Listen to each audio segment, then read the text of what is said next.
best way to teach this is to talk about making a tea. So I have a little teacup here. I have blue tile, which I call my cold cube. I have a red tile, which I call my hot cube. If I put a hot cube in the tea, it increases the temperature of the tea by 1 degree. If I put a cold cube in the tea, it decreases the temperature of the tea by 1 degree. So that would indicate that red cubes means positive numbers, blue cubes mean negative numbers. If you have a plus sign in your sentence, that means you're going to add to your tea. If you have a subtraction sign in your sentence, that means you're going to remove from your tea. Another really important concept to know if you're teaching it this way is if I put a blue and a red, it does not change the tea temperature at all because it increases by 1 degree and decreases by 1 degree. I call this the zero pair. And zero pairs actually become really important in this problem because, well, you'll see in a little bit, but it doesn't really matter how many zero pair I add. I'm not changing the temperature of the tea at all. So I could add as many zero pair as I want. It does not change the temperature of the tea because a +1 and a -1 is just 0. Okay, so let's go back to the problem. The problem was 8 minus -2. And we all know that that's 10, but why? So the 8, this is a positive 8. So we're gonna put in 8 hot cubes. And we need to remove, because of subtraction, 2 cold cubes. But you can see I don't have any cold cubes in my tea, but I can add zero pairs. Oops, sorry guys.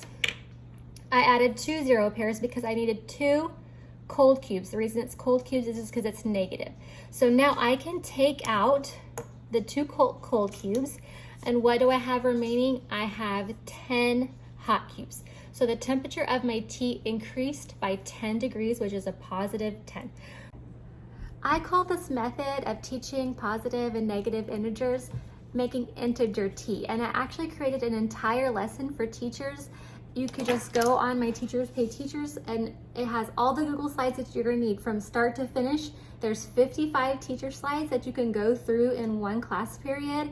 And then there are 13 student slides where the students can actually manipulate the cubes and bring them over, mark them out when they need to, remove them, and it's really great and it's concrete, something that kids are really gonna understand.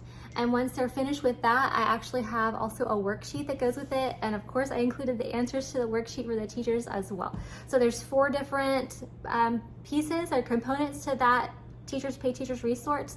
There's the 55 teacher slides, the 13 student slides, the worksheet, and the answer. And in the student slides, every student slide there's a question with a problem, and then there's an answer and it shows the solution. So your kids can have a self-checking problem. It'll show them exactly what they should have done.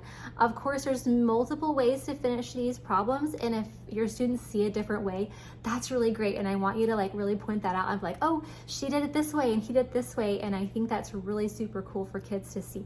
But anyway, I was really hoping that this was something that could be useful for you guys as teachers or parents, and people who are like, well, I don't understand why 8 minus -2 is 10. I hope that you get it now and that you're able to help your students and your kiddos as well. So anyway, I really appreciate it. I know this was really long, but I think I made it under 5 minutes. I hope anyway. I'll talk to you later. Bye.